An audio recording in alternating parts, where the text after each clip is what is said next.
Okay, so I wanted to record this. So this is actually really key. So in any atom that's not hydrogen, in multi-electron atoms, meaning anything that's not hydrogen, right? Helium has 2 electrons, lithium has 3, and so on. In multi-electron atoms, the sublevel within a principal energy level have different energies. So, and this is my statement of before we did on paper. Sublevels within a principal energy level split so that S is lower than P, is lower than D, is lower than F.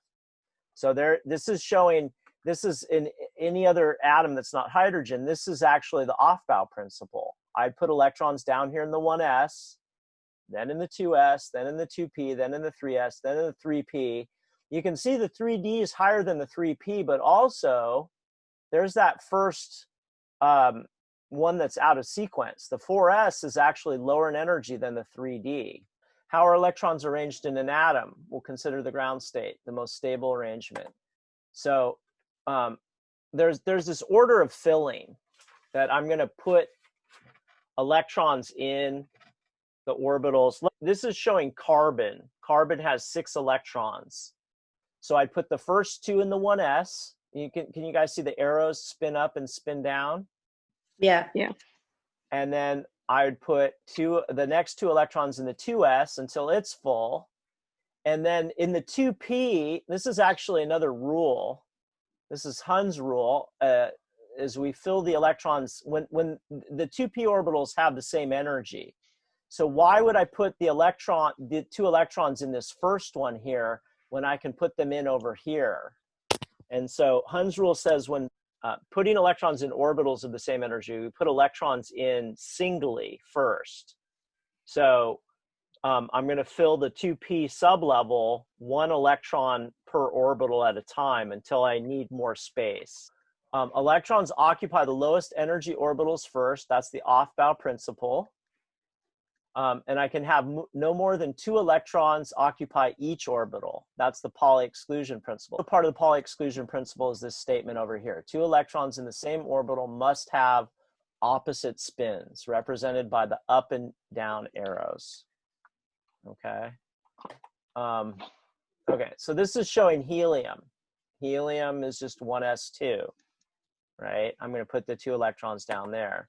When I go to lithium, I'm still going to have the first 2 electrons in the 1s, and then I'm going to have 1 electron in the 2s. And when we get to, we jumped actually past beryllium to boron. Boron has 5 electrons. So I'm going to put the first 2 in the 1s, then the second 2 in the 2s, and then the 5th electron in the 2p. So this is the third rule. This is Hund's rule. It takes a little bit of energy to pair up electrons because there's electron-electron repulsion. So single electrons occupy different orbitals of the same energy. 2 principles and 1 rule determine how the electrons are filled in the principal energy levels and sublevels, right? There's the Aufbau principle we talked about. You put electrons in the lowest energy orbitals until they're full, and then you put electrons in successively higher orbitals. There's the Pauli exclusion principle that says you can have a maximum of 2 electrons in an orbital spin up and spin down. And then Hund's rule. Hund's rule says that electrons are distributed into orbitals of identical energy when filling orbitals of the same energy.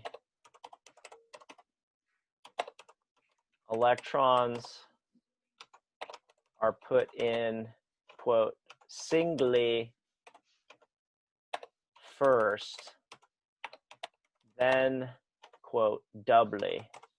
So before I pair them up, I'm going to put them in adjacent orbitals if they have the same energy. That's essentially Hund's rule. Electrons are always filled in their ground state or lowest energy state. So this is showing carbon, which has 1 more electron than boron. So now we follow Hund's rule, right? Because boron had 2 electrons in the 1s, 2 in the 2s, and then 1 in the 2p. Carbon gets 1 more, and I'm going to fill it singly. I'm going to put it over there instead of over there. And this is what we call the orbital box filling diagram. This pattern of filling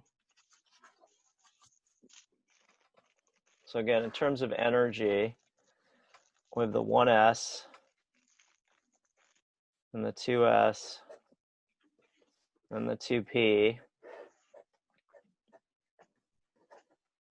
and the 3s and the 3p. And before we fill the 3d, which would be up here, there's the 3d. Before I fill the 3d, 1, 2, 3, 4, 5, 3d, there's the 4s, which is lower in energy. 4s. This is what I refer to as the orbital filling diagram.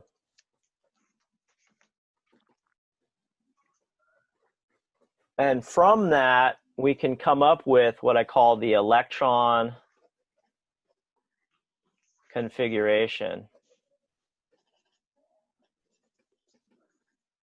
And so the electron configuration 2p5. So the big number in the front is the energy level. The lowercase letter is the sublevel, which includes all the orbitals that it has. And then superscript is the number of electrons in that sublevel, right? And so this is a very succinct way to talk about the anatomy of an atom, if you will. So let's just go quickly through, we went through that in the PowerPoint. So let's do hydrogen. We would put 1 electron in the 1s, right? That's the lowest we could go. And so this is the orbital filling diagram for it. The electron configuration would simply be 1s1, yeah? Yes. When we get to helium, second electron's gonna go where? In the s orbital. Yeah, spin down. So helium would just be 1s2. 1s2. And so you notice every noble gas is basically gonna knock out an energy level, right? Then we go to lithium. So the first 2 electrons are still there. The third electron, and the convention is you always put the first one in, spin up. So lithium would be 1s2, 2s1, yeah? And then beryllium, that fourth element, spin down. 1s2, 2s2. And then, let's see, so then we get to boron, and then we put the next electron in the 2p, right? So boron would be 1s2, 2s2, 2p1. There's also kind of a shortcut here, is you'll notice that the total superscript, like here, I have S2 and S1, which equals 3. The total numbers on the top have to equal the total number of electrons, right? So boron has 5 electrons. 2 and 2 and 1 equals 5, yeah? Okay. So then we saw we get to carbon, 6th element, and now we start following Hund's rule. So again, Hund's rule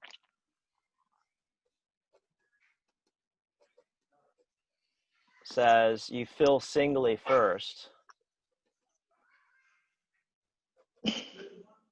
right? So carbon would be 1s2, 2s2, 2s2, 2p2. So notice the electron configuration does not show Hund's rule. So you only see Hund's rule when you fill out an orbital filling diagram. Let's continue. We go to nitrogen. So nitrogen, 1 more electron, I'm still going to fill singly. 1s2, 2s2, 2p3. And that's a total of 7 electrons. Let's continue. Oxygen. Where's the next electron going to go? Aha. Back to the first one, but upside down. Yeah, so now I'm going to pair them. So they'll singly first, then doubly, right? Yeah. Okay, so, but again, the electron configuration won't tell me that. 1s2, 2s2, 2p4. 4. We get to fluorine, another electron, pair it up, right? And so fluorine would then be 1s2, 2s2, 2p5. Then we get to neon, 10 electrons. The 10th one goes spin down. And notice we finished the second energy level, right? Another noble gas. 1s2, 2s2, 2p6. 6. Okay. Now I want to go to sodium. Where's the next electron going to go? 3s1. Good. And I typically just out of convention put it spin up first. So sodium would be 1s2, 2s2, 2p6, 3s1. And that is what's referred to as, let's get a red pen. Where's my red? Red go. Huh. This is what we call the full electron configuration. Can you guys see the red okay? Yes. Yeah. Okay. So sodium, that's the full electron configuration. There's also what they call the condensed electron configuration, which is, let me put that. So let's rewrite sodium. So the condensed electron configuration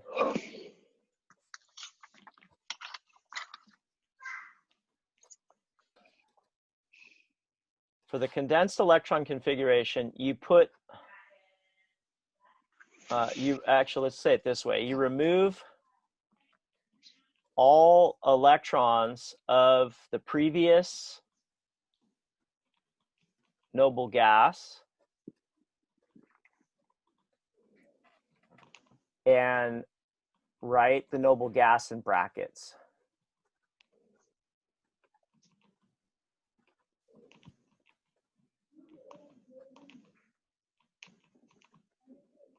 Okay, so I'll come back to that. I want to come, let me come up here so we can see that if we want to see it in a second. So this is the full electron configuration of sodium. What's the noble gas before sodium? Neon. So another way of writing the electron configuration is sodium's electron configuration is brackets neon, which is everything neon is, which is 1s2, 2s2, 2p6, and then what else does sodium have that neon does not have? 3s1. 3s1. And so this is a shortcut. I really like that. This is the condensed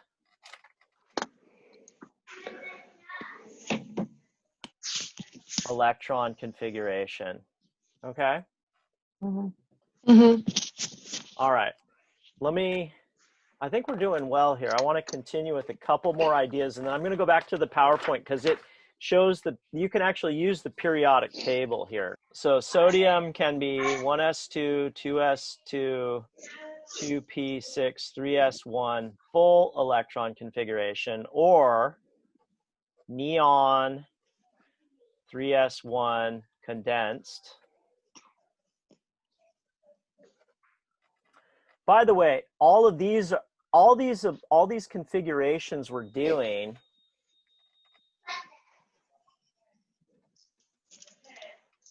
are what we call ground state. And because we're following all these quantum mechanical rules, the ground state, the Aufbau principle says you put the electrons in the lowest energy orbitals first and so on. But you can have an excited state. So in an excited state, basically you have one or more electrons above the ground state. So I'm probably not going to test on this, so I just want to mention it. I don't know if it'll show up in the homework or in the book. It could, but just to kind of mention it in passing. So sodium excited, and sometimes they'll show it with a little star. Maybe 1s2, 2s2, 2p6, 4s1. You guys see this? So basically I have one electron above where it should be, right? Does that make sense? Mm-hmm. And so in atoms in the real world, that's happening all the time. The atoms are absorbing light and the electrons jump up to higher energy levels and then they fall back down and so on. So we could talk about an excited state, right? Yep. And these are allowed as long as they're not violating quantum mechanics. This is showing all of them up to neon. This is this order of filling that we just did, right? Following those quantum mechanical rules. Let's just see this. So there's a pattern here. So if I look at this, lithium's 1s2, 2s1, sodium's 3s1, potassium's 4s1. Do you guys see the pattern I'm seeing? Yes. Yeah. Yeah. All of the alkali metals are S1 with their highest energy level. Do you see that? Mm-hmm. Yeah. Okay, good. What about alkaline earth metals, what we call the 2A? They're all S2. Beryllium's 2S2, magnesium's 3S2, that shouldn't be that's a typo.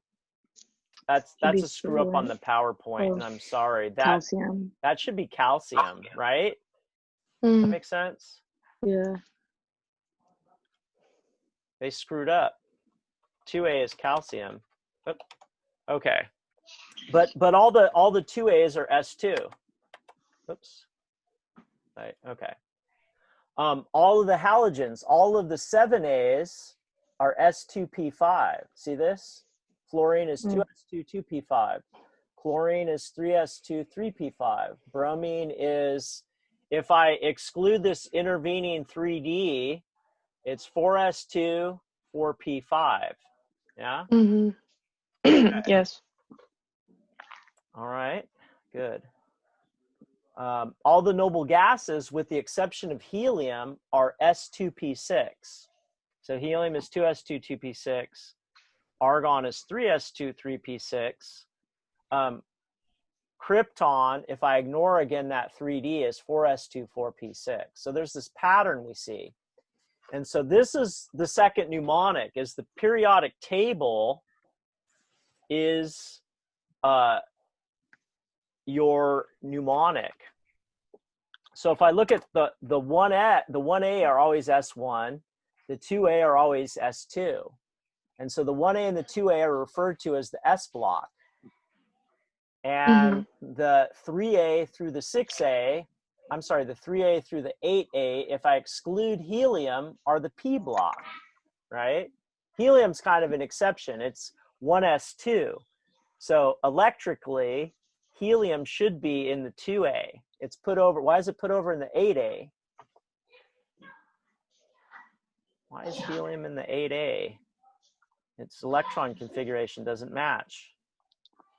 So it's a gas? Because it's a very unreactive noble gas. And helium does have a full energy level. It just, there is no p orbital in the first energy level. So at any rate, the p orbitals they're filling their p's. So everything in the 3A would be P1, everything in the 4A would be P2, 5A, P3, 6A, P4, 7A is always P5, right? All of those halogens. And everything in the 8A would be P6, right?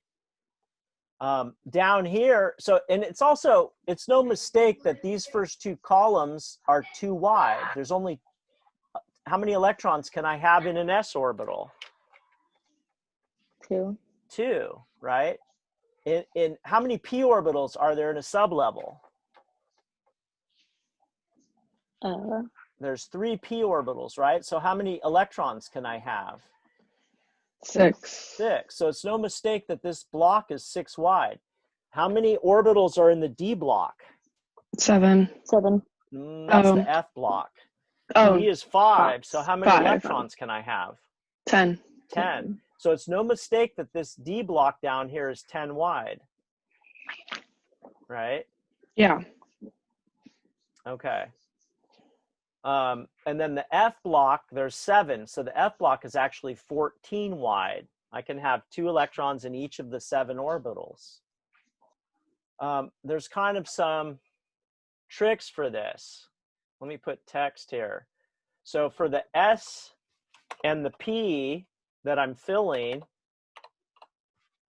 let's do it this way. The energy level, let me widen this out.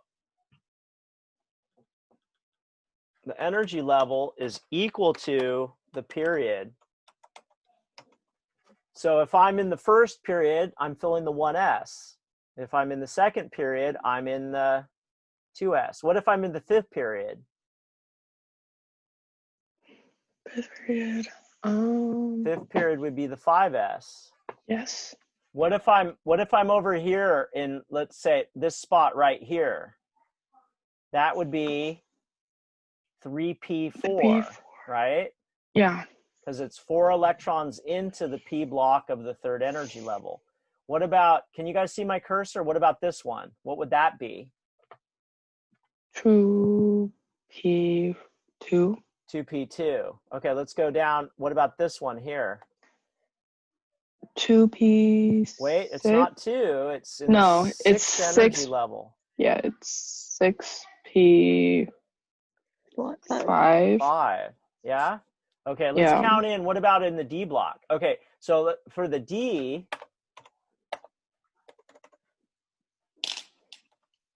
the energy level is equal to the period minus 1. So if you guys, so we go 3s1, 3s2, 3p1, 2, 3, 4, 5, 6. That's argon. And then I fill the 4s1. That's potassium. Potassium's 4s1. Then calcium is 4s2. And then this would be what right here?